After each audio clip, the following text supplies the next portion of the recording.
I did hear about this. I've seen clips of it, but it's worse than I thought. This is actually sick. Do these women, are the kids in strollers? Or do they have them in like one of those little swings? Sometimes they have them in strollers, but the other night I saw several small children just being walked around. And I mean, these are kids that are, this big. Oh my God. And the fathers, Just learned how are to walk. dads there? No fathers. All right, so it's no dads, it's moms, and they're bringing kids. That's insane. And how cold is it? It's 9 degrees? It's 9 degrees. It's bouncing between 8 and 9. Let's be clear. If you are taking your child out at night to a place that you know is a violent protest in below freezing temperatures, when they should be at home, in bed, in a warm bed, where they're safe, then you need to seriously be investigated by CPS, because these people aren't just bringing their children to peaceful protests. We know these protests have been anything but peaceful. They've attacked their own people, mistaking them for the other side. That's how bad it is. So if you're bringing your children to something like this, you're doing it for just a few little reasons. One, to use them as a human shield.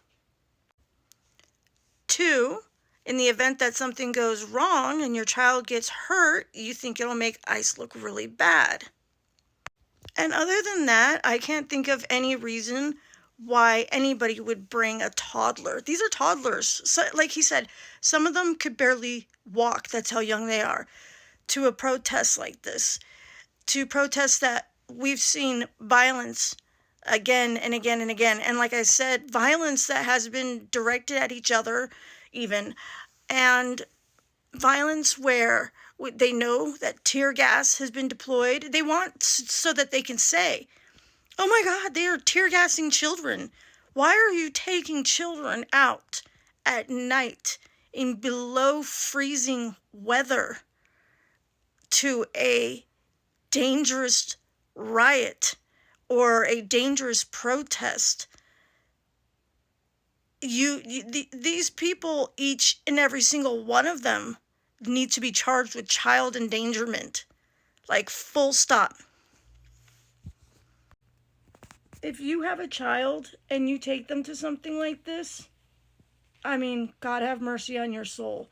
If you are one of the brainwashed liberals that are doing this kind of protesting, at least have the decency to not drag your children or your dogs into it.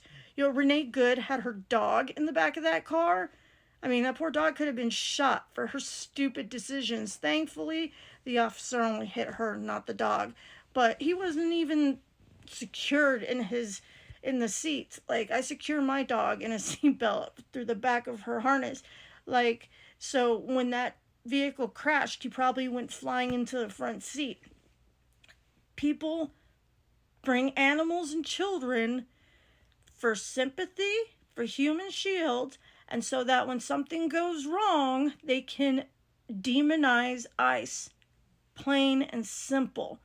If you can't see that, then you're willfully ignorant, blind, stupid, or all of the above. I don't know what to tell you. Anyways, these people definitely need to be brought up on charges. Their children need to be taken from them immediately before they get killed. Because, I mean, it's child endangerment to drive a car and not have your child properly secured. Taking them out in the middle of the night, I'm just, I cannot fathom doing something like that to my son. My son is grown now, but I've got 3 nephews that are under the age of 10, and I can't even fathom bringing them to something like that.